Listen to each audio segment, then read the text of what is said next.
Hey, YouTube, it's me again.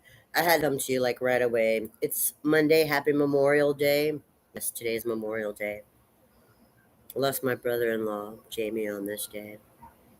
And Memorial Day is sad because there have been two people that we lost in May. And I just want to, on Memorial Day, recognize that I miss those people. They were they were good people. Anyway, I want to just get off that. I don't like talking about people I miss. Um, what I want to talk about is something I just saw. There was another YouTube video where they were one of the demographics type of people who does a lot of traveling across the U.S. There's a lot of videos right now on YouTube. I mean, interesting videos. Like one video was talking about the worst cities to go. Was talking about the cities that have the most homelessness. One video was talking about companies and products that are doing so bad that we might not see them again. Another video was talking about just lots of things. I mean, countries in the across the globe that don't that will not accept Americans anymore. Can you believe that? Yeah. No, they said no Americans. They don't like us. I'm like, wow. So if you don't have a passport, you know, you, I don't have a passport, so I'm definitely not leaving the USA. But if you don't have a passport, going into Canada or Mexico is stupid. And if you do have a passport, that doesn't guarantee that you can go to any country you want to anymore. The other countries have said, we don't want you. You believe that? Now, I mean, as an American who hears these things, I mean, people are ragging on Trump for saying this and that and the other to other people. Oh, well, that's not what America was built on.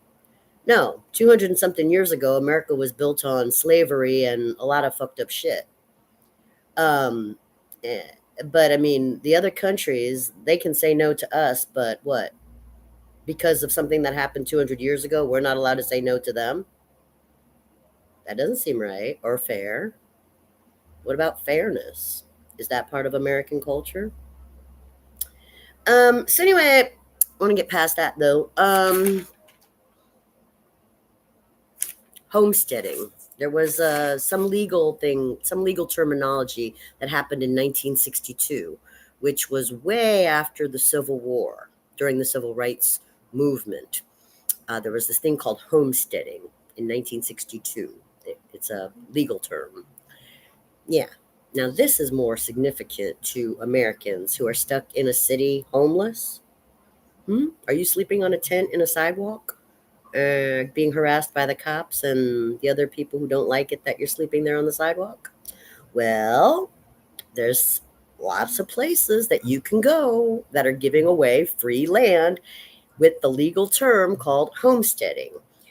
Plainsfield, Kansas, Elwood, Nebraska, Marnie, Iowa, uh, New Richland, Minnesota, Flagler, Colorado, Mankato, Kansas, Lincoln, Nebraska, Claremont, Minnesota, Curtis, Nebraska, Marquette, Kansas. All these places have special homestead property that they're trying to build these little towns that most of them have less than 1,000 people in them, and they want these little towns, which are not too far from their big cities, about an hour away from their big cities. They want to build these little towns up, so you don't have to sleep in a tent on the sidewalk. You just have to stop being lazy. Go over there to one of these towns and build your own house. Poof. You don't need $300,000. You don't need to deal with the real estate agent. Talk to these places. Now, here's another problem I saw in another video. They're talking about home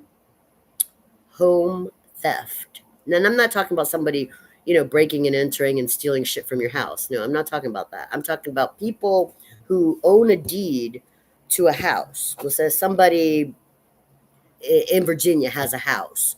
They bought the house for $200,000 way back when. They paid for the house. They're holding the deed. And then somebody else, some kind of internet hacker or white collar crime criminal, hacks into this and creates a listing and creates false documentation. And now the homeowner is being challenged because some hacker has listed and sold his house.